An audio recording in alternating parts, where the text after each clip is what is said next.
And we are back for another breakdown and prediction video for UFC Fight Night Strickland versus Magomedov. And real quick, just wanted to recap last week for the fight night. We did go 3-1 for our locks of the night that I posted on Instagram. But as far as parlays and bet slips, I did win a 9-fight parlay. It was mainly over-unders, maybe like one money line sprinkled in there. But as I called last week, guys, it was a lot of really close matchups with really off lines. So I wasn't really too confident in playing the favorites or the guys that I thought were going to win, because unless they were underdog, I really didn't want to play them. And so what I did was I played the over-under, and like I said it would, a lot of them cashed for over a round and a half, with only maybe two fights going under a round and a half. So that one was really good. And I also have been trying this new same game parlay option they got on Bet365, where it lets you pick a couple options that are going to happen in the same fight. And I found a really good success with that new system, and I was able to cash 4 same game parlays on last week's event, and they were all single fights, but it was just a couple props on each fight, so it counted as a parlay. But it had really good odds on those. It was like plus 300 at least. The lowest one was like plus 275. So I'm really liking that new system, and I'm definitely going to be using it in the future moving forward. Without further ado, let's get into this weekend's fight card. UFC Fight Night Strickland versus Magomedov, starting with the first fight of the night. For this card, guys, I feel like a lot of these are kind of like no-brainer fights. Not as many fights as other cards, so it should be a lot quicker, but let's get right into it. First fight of the night in the heavyweight division, we got Alexander Romanov versus Blagoy Ivanov. I'm going to go with Alexander in this one. Although he does have a tendency to completely blow his wad in the first round, he's just going to be a lot more explosive, younger, faster, stronger, bigger, just everything better than Blagoy. And I feel like his striking is going to be a lot more technical and more dangerous as well. And his grappling. So basically in every area of the game, he's going to have better grappling, better striking, younger, bigger, faster, stronger. And the only problem with him is if Blagoy can last the big storm for the first round, maybe round and a half, then I do tend to worry, because he tends to look for a way out of fights, even if he doesn't need to. But I feel like once he blows his load and he's just death gassing, he just looks for a way out, and he'll find a way to lose a fight. That's my only worry with Alexander Romanov. But Blagoy is just old, not special anywhere really. But what can you say? That's the heavyweight division. So I do expect Alexander Romanov to win this one by finish, either in the first round, or even if it goes to decision. I still think he can do enough in the first rounds, and as long as he doesn't gas himself out. And Blagoy as well, he doesn't have much volume, so I feel like if Alexander Romanov does blow his load early on in the fight, Blagoy is not one of the guys to really put the volume on and put a high output and really help Alexander want to find his way out. I feel like Alexander will be able to take the rest moments he needs because of Blagoy's style, and be able to, even if he does put a big effort out in the first round or two, he should be able to probably take his time afterwards and not get pressured too much by Blagoy. So I do got Alexander Romanov taking this one by finish. Moving on, women's flyweight division, Luana Carolina versus Ivana Petrovic. Man, I don't like the odds for this newcomer. It's not showing here on the UFC website, but the odds are I think Carolina's at least it's like minus 180. I'm sorry, it's like plus 180 something, and this girl Ivana Petrovic is like minus 200 or minus 220 or something like that. It's not good. They're not good odds for a newcomer. I looked at some of her regional tape. It leaves a lot to be desired. She was getting worked. She was getting worked on the feet and on the ground in her last fight, and then the other girl, I guess, just gassed, and then Ivana started putting on the grappling pressure and was able to do a really good job in that one. But my worry is that she hasn't really faced anybody with the striking that Luana Carolina has, and Luana Carolina has shown some pretty good, decent takedown defense, especially going up against a fighter like Lupita Godinez, who I thought was going to run right over Luana, and she showed some good takedown defense in the later rounds. and actually won that fight. So, I mean, like I said, I think Luana's faced a better level of competition. She's beaten better level of competition. Ivana, it's gonna be a classic striker versus grappler matchup because Ivana's striking is nowhere near Luana's. But I do think if Ivana can get it to the ground, she can have some success there. But all in all, I don't think she's as a good a wrestler as people think, Ivana. And to have her at a minus 220 is just insane. So I'm going to go with the underdog here, Luana Carolina. I think her striking and her takedown defense will get her the victory, most likely by decision. So moving on, lightweight bout. We got Garam Kuteta-Ledze versus Elvis Brenner. I'm going to go with Garam in this one. As we all know, Garam should be in the top 10 of the lightweight division. It's just due to inactivity, injury, scheduling issues, visas. He hasn't been able to fight too often. So it's a lack of schedule for him. That's his problem, why he's not in the top 10 right now. And Elvis Brenner had a good performance against, I want to say it was like a Bubakar or something like that. One of those Khabib guys. But the one of them that prefers to strike instead of grapple. So he had a good showing against him. I thought he lost the fight, to tell you the truth. But I guess the judges saw what they liked. They saw what they wanted to see from Elvis and gave him the nod. So he was able to win that fight. But again, like I said, in that fight against... I forget the dude, one of those Khabib guys. That Khabib dude didn't look like he wanted to be in the fight. It looked like he was just trying to avoid exchanges, just do enough to try to edge around. But it didn't really look like he wanted to be there. And Elvis Brenner did have more tenacity, and it looked like he did want to get the win. I don't see that being a problem here with Garam at all. He's tough as nails, aggressive. He does have. I do find though that his style, he doesn't really lead to many finishes. That's one thing. So I know he's gonna be able to take beating, have really good takedown defense, good offense, really good striking, durable, good cardio. So I expect him to beat Elvis Brenner here. He's fought way better level of competition and he's beaten them. So I'm gonna go with Garam in this one, taking it probably by finish. Definitely going to be over a round and a half, I feel, and he'll probably get this one. Sorry, did I say finish? I mean, I think he'll get this one done by decision. Moving on, women's featherweight bout. We got Yana Santos versus Carol Rosa. I don't know why it's not letting me open this right now. Yana Santos, man, she kind of looks over the hill at this point. I mean, she did have a kid recently.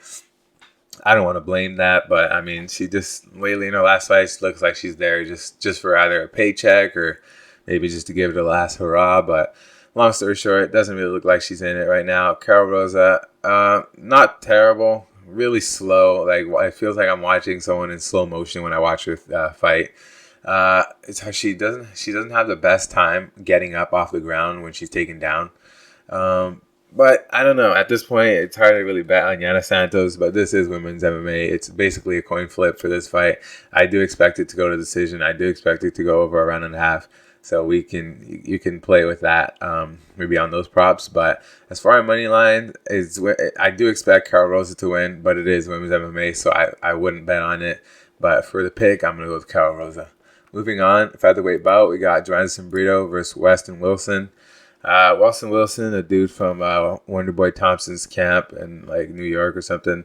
He trains Wonderboy. He's got that karate kind of style. Joanderson Brito, proven, hard-hitting, tough, berserker of a fighter. He's got bombs in his hands, and he's a good grappler too. Definitely good jiu-jitsu. So overall, I definitely got him taking this fight. But the odds are just insane. They're like he's like a minus 1,200 or something crazy like that. He's a bigger favorite than Armin was like a few weeks ago, which is wild. So hard to really put any money on that. You're gonna have to definitely look for some kind of prop. By him inside the distance. It's probably not a terrible one. I haven't checked the odds on that yet, but it can't be any bad as a minus 1,200. So I've got Joanderson Brito winning this one inside the distance, either by KO or submission. Moving on, welterweight bout, the return of Kevin Lee versus Renat Fakhretdinov. Sorry, these Russian names are giving me the works on the pronunciation. But anyways, Kevin Lee in his return against Renat Fakhretdinov. It's a really tough return fight, man. I really feel bad for Kevin Lee. They're definitely not doing him any favors with this return fight. He's going to be undersized. I don't think he's going to be that much under strength. Kevin Lee's always had some pretty strong. He always looked pretty strong in his fights, but it's just a problem of his style. Is he likes to have a lot of output, and he likes to try to bully guys around with his wrestling as well. So he'll mix in takedowns, and he usually likes to have the strength advantage. But I've noticed once he's in the welterweight division, he's having a hard time moving around those bigger bodies, and it really takes a toll on his gas tank. And he's already had a pacing issue even in 55, but now at 70, when he's trying to move this extra weight around, and already his pacing issues on top of that, it really adds to it really compounds to his the fighting style. He doesn't look great. That's what I'm trying to say. And in his last fight against Diego Sanchez, like the ancient Diego Sanchez at this point, I mean, in all fairness, he did tear his knee in like the first round. But it just looked so bad because we had, ancient Diego Sanchez in there skipping around and, having moments in the fight against Kevin Lee, who was a guy who was almost in title contention at one point, just not a few years back. So it was really weird to see. And definitely he won the fight, but it didn't really do him any favors. Everyone thought he was kind of over the hill. But now he's back in the UFC after just that one fight, and he's taking on a guy in Renat Fakhretdinov who has looked really good, man. In his last few outings, he took Brian Battle, dominated him for several rounds, and that win has aged well because Brian Battle, as you see, has gone on to get savage knockouts, and he's putting himself in the mix as well. So Renat, man, really good grappler. Not bad on the feet at all. I don't see a huge advantage for Kevin Lee on the feet. He's going to be bigger. He's going to be putting pressure forward. And if Kevin Lee starts to try to grapple with him, he's going to tire himself out. Renat's bigger. I feel like he's going to definitely have the wrestling advantage, and I do feel like he's going to be controlling this fight on the ground. So I got Renat Fakhretdinov taking this one by decision. If not, maybe a late rounds finish if Kevin Lee just gets too tired and wants out of there, because he does have that issue too. When he gets so tired, he'll just find a way out of a fight, usually by submission. And I do see maybe that being an opening for Renat. So I got Renat winning in over a round and a half. And that's my pick for that fight. Moving on to the main card, we got Bruno Ferreira versus Nursultan Ruzibov. Sorry, these names are just, I'm not born in Russia, so I don't know. It's a little hard. But middleweight bout, Bruno Ferreira, Nursultan. I'm going to go with Bruno Ferreira in this one, man. Nursultan, if you've watched his regional scene fights and looked at his record, it is just like, you're like, what is what's going on here? Something's fishy, man, because like you watch some of their fights, the fights he wins, and like they honestly look like they're fixed fights. I'm not going to lie.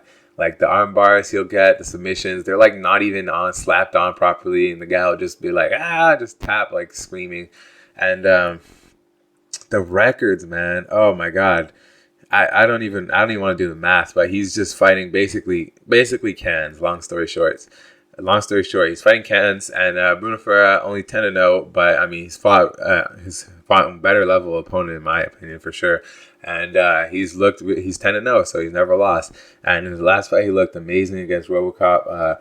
Was able to get a first round knockout. RoboCop was looking like he was gonna, really be something in the middleweight division. Bruno Ferreira stopped that dead in his tracks with one punch. It didn't even look like it landed that hard, and he just put him out cold. So he's definitely got life-changing power in his hands.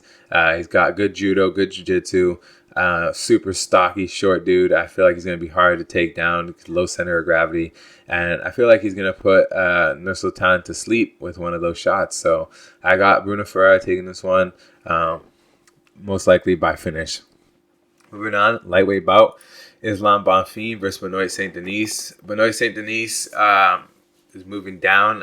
He's fighting 155. Last time I saw him, I think it was at welterweight. I'm not sure, but I know he's special forces in France, like military dude. definitely can take a beating, man. He got beat the snot out of by Eliseo Zaleski, and he stayed in there. Definitely didn't do any, didn't have any great moments, but he showed that he can take a beating. He showed he's tough, durable, and not terrible cardio. Ismail Bonfim had a highlight reel knockout against Terrence McKinney in his last one, flying knee. Looked amazing. I've always been riding pretty high on these Bonfim brothers, both him and his younger brother in the welterweight division. Man, they're killers. Really good prospects coming out of Brazil. Bonfim's good hands, strong in the clinch. That's actually my one worry. But no, St. Denis is pretty good in the clinch as well, and I feel like he's bigger. He's definitely bigger. He's 5'11". Ismail Bonfim's 5'8". But Noah St. Denis is bigger, and he has good clinch wrestling, man. If there's an area in this fight where I feel like he might have an advantage, is in the clinch wrestling, where he's going to be the bigger guy, maybe be able to wear on Ismail Bonfim, and that's my only my only way I see a route to victory for Benoit St. Denis is if he's able to just accumulate time in control, maybe on the cage, maybe a little bit on the ground. If he can just do that, wear on Ismail Bonfim, be the bigger man, I do see a little route to victory for him. But other than that, Ismail Bonfim is going to be way quicker on the feet, has good power in his hand, good leg kicks, and both him and his brother have good grappling to fall on as well. So I do got Ismail Bonfim winning this one. I think he's going to win this by decision. It's definitely going over a round and a half. But I do got Ismail Bonfim winning that one.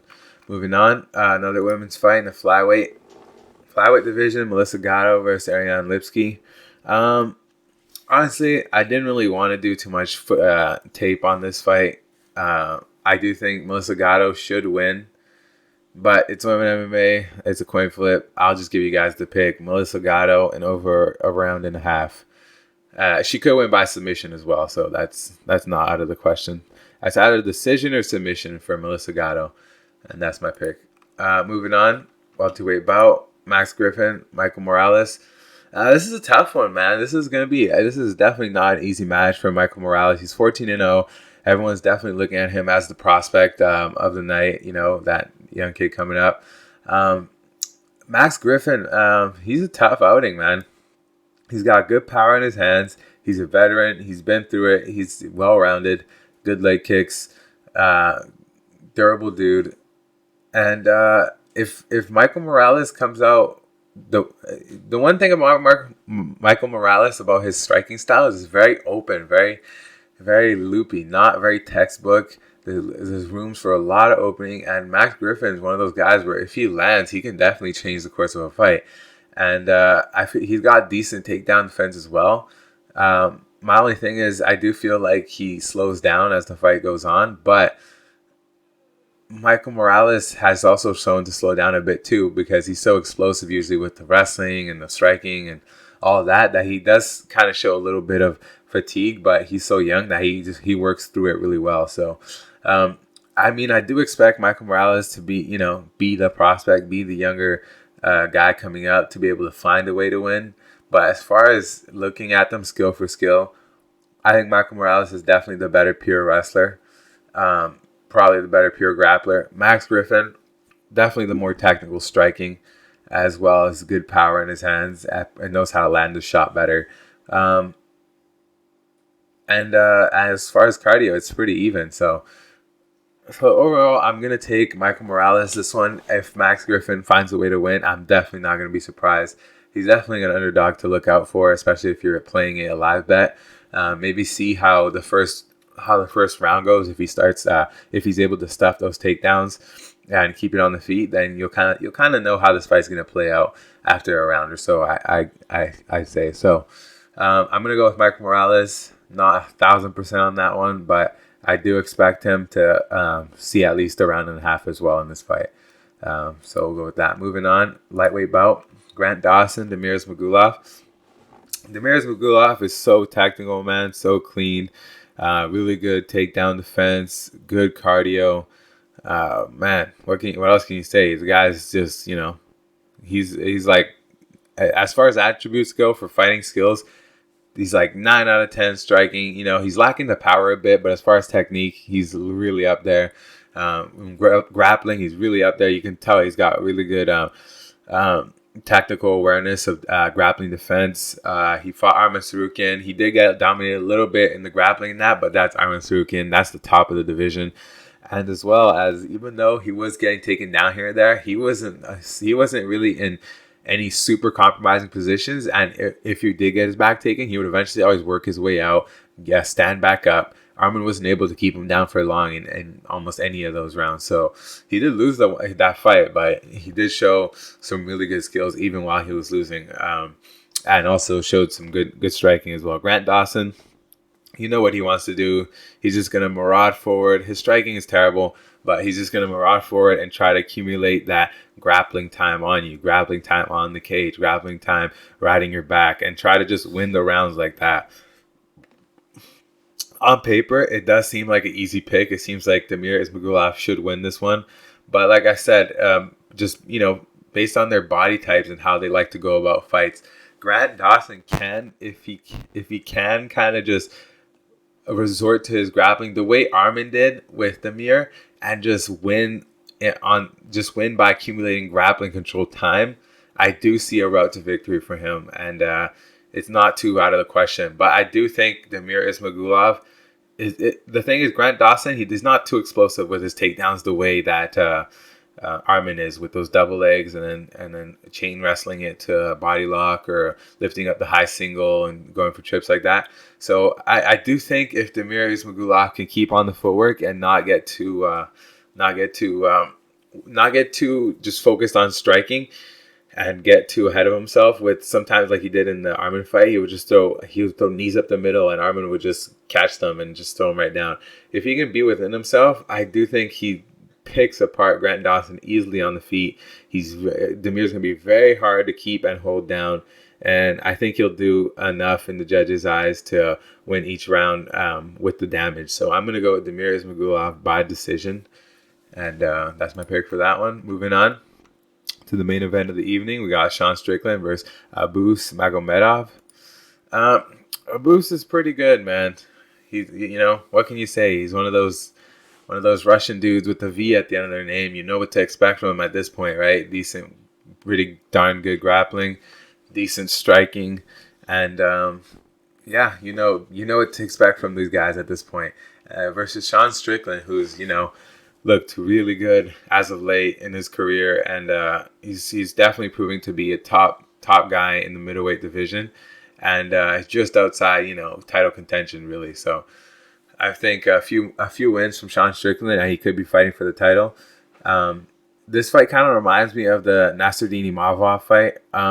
Everyone kind of thought the new prospect would come up and beat Sean Strickland, but he was able to show that his style of fighting, if he can get you to fight his kind of fight, he's going to be able to, push the pace the way he wants, keep the fight on the feet the way he wants, and cruise to victory. Sean Strickland does have a hard time, I feel, finishing fights. Like, it's very rare for him to finish fights. So I do see this one going like 100%, at least over a round and a half, if not going straight to decision. But I think if Sean Strickland can keep that type of fight where it's like almost like a sparring match and he's the one leading the dance, I think he should be able to pick apart Abus with his striking. It's very unorthodox kind of pitter-patter with pressure. So, and he's also been notoriously pretty hard to take down, which is probably something Abus is going to have to go for in this fight, I'd imagine. So I'm going to go Sean Strickland by decision to take the main event of the evening. Yeah, that's all the fights for this fight card. Like I said, there's some pretty good, no-brainer ones that I feel that are, quite locks. But then again, it's hard to make money on those when the lines are already off. You know what I mean? And you don't want to be putting minus 1,200 on a guy like Jonathan Cerrito, even though we're all like 99% sure he's gonna finish this Weston Wilson dude. And same with Garam, and same with Ismail. Yeah, just a few of those guys that I'm almost certain they're gonna win, but it's hard to make money on if you're just gonna bet at money line. So, like I said, if you have Bet365 or anything like that, it'd be good to try those new same game parlays and mix in a couple of props into that money line pick, and get yourself some better odds. But that's all for this week, guys. Oh yeah, if you haven't yet, make sure to join the Telegram group, because I'm going to be dropping my bet slips before the event, and I'm also going to be doing live betting in the group. So if I see any calls while I'm watching the fight, I'll put it on the group and let you guys know what I'm going to be doing, and you can capitalize on it if you want. If not, you can just follow along on the Telegram and see how we do on the night. Well, yeah, that's all for this video, guys. I'll catch you in the next one. Good luck on the bets. Peace.